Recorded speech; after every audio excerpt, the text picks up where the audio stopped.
లోక్సభలో ప్రధాని మోడీని మరోసారి టార్గెట్ చేశారు కాంగ్రెస్ ఉపాధ్యక్షుడు రాహుల్ గాంధీ. ఇచ్చిన వాగ్దానాల్లో మోడీ ఏ ఒక్కటి కూడా నెరవేర్చలేకపోయారని అన్నారు. మార్పు రాజకీయాలని నమ్మి మోడీ స్వార్థ రాజకీయాలు చేస్తున్నారని విమర్శించారు. తన నియోజకవర్గం అమేథీలో కేంద్రం కావాలని ఫుడ్ పార్కును క్యాన్సిల్ చేసిందని రాహుల్ ఆరోపించారు. దీనిపై స్పందించిన హోంమంత్రి రాజ్నాథ్ సింగ్ బీజేపీ ఎప్పుడూ దేశ అభివృద్ధి గురించే ఆలోచిస్తుందని అన్నారు. ఫుడ్ పార్క్ క్యాన్సిలేషన్లో ఎలాంటి దురుద్దేశం లేదని అన్నారు.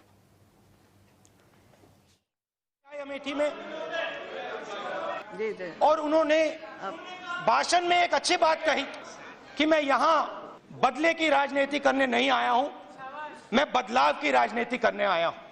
प्रधानमंत्री जी ने किसानों से वायदा किया, मजदूरों से वायदा किया कि वो बदले की राजनीति नहीं करेंगे, मगर वो हुआ है। फूड पार्क को कैंसिल किया गया कि जिंदगी में बहुत बड़ा बदलाव आएगा, उनको पैसा मिलेगा, उनको फायदा होगा, और इस फूड पार्क को आप कैंसिल मत कीजिए। धन्यवाद। मैं भी गांव का रहने वाला हूं और किसान परिवार की मां की कोख से पैदा हुआ।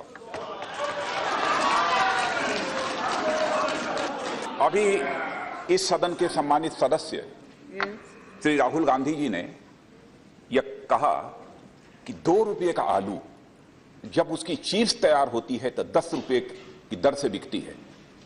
कम जानते हैं। मैं ये कहना चाहता हूं 2 रुपये किलो की आलू का चीज 50 रुपये 75 रुपये में एक पैकेट मिलता है। रुकिए रुकिए नहीं, और एक चीज उन्होंने ये कहा है कि इस सरकार ने वह जादू कहां से सीखा है। यह क्या जादू है, यह क्या जादू है। इनकी सरकार ने इजाद नहीं किया है, बल्कि यह जादू इजाद यदि किसी ने किया है तो इनकी सरकार ने इजाद किया है, हमारी सरकार ने इसका इजाद नहीं किया है।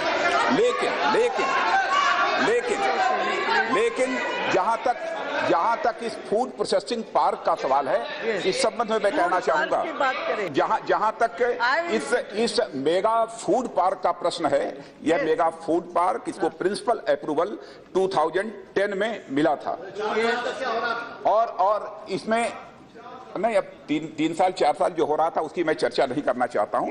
जो मेरी अब तक की जानकारी है, शायद कंपनी ही ने इसको रिफ्यूज कर दिया। फिर भी भाई आप लोग चुप रहिए, जब मैं बोल रहा हूं मत बोलिए। क्यों इतने मैं इतना ही कहना चाहता हूं कि यदि सम्मानित सदस्य ने उसे उठाया है तो इस मामले को मैं दिखवाऊंगा,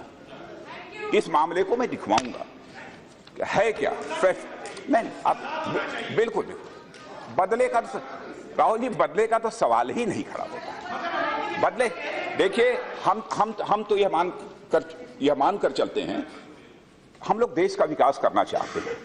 अकेले सत्ताधारी दल देश का विकास नहीं कर सकता जब तक कि सबका सहयोग प्राप्त नहीं होगा। हमारी सोच तो यह सोच है। इसलिए यदि आपने कहा है तो इस पूरे मामले को मैं दिखवा लूंगा, और मैं व्यक्तिगत रूप से आपको इसकी मैं जानकारी भी दे दूं।